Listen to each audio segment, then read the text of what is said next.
Le Seigneur désire que nous bénéficions de son amitié et que nous partagions ses secrets. De la même manière qu'il est donné à deux amis très intimes d'échanger leurs confidences pour que ceci devienne possible, il faut que nous apprenions à lui parler de façon spontanée et à discerner sa voix clairement chaque jour. Nous devons être conduits par lui dans chaque détail de notre vie.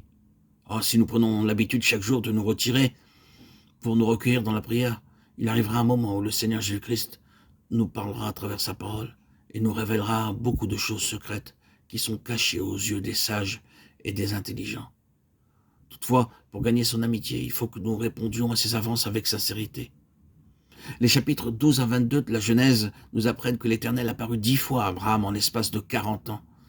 Le chapitre 12 mentionne la première et la deuxième apparition. Au chapitre 13, il est question de la troisième manifestation de l'Éternel qui se révéla pour la quatrième fois au chapitre 14, symbolisé cette fois par Melchisédek, qui signifie le roi de justice et qui représentait Antipe, notre Seigneur et Sauveur Jésus-Christ.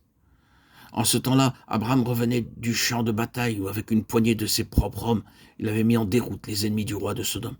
Celui-ci et ses 4 alliés avaient été vaincus par 4 souverains coalisés. Les vainqueurs avaient capturé et emmené en captivité non seulement les habitants de Sodome, mais également Lot, le neveu d'Abraham, qui à l'époque vivait dans cette cité.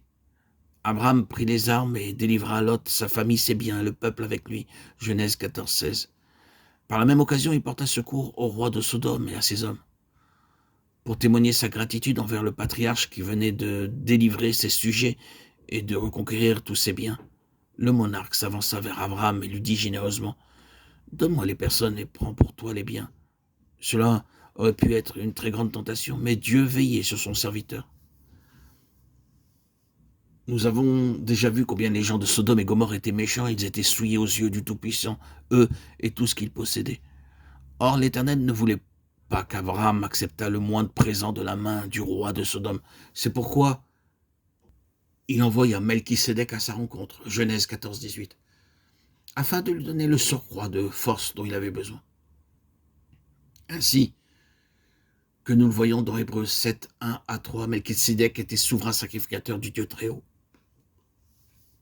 Sans père, sans mère, sans généalogie qui n'a ni commencement de jour ni fin de vie, mais qui est rendu semblable au Fils de Dieu. Il demeure sacrificateur à perpétuité. Melchisédek apporta du pain et du vin et bénit Abraham. Ceci était la nourriture spirituelle dont le patriarche avait besoin pour surmonter la tentation. Melchisédek est un symbole de notre Seigneur Jésus-Christ qui est devenu notre pain de vie et notre grand souverain sacrificateur.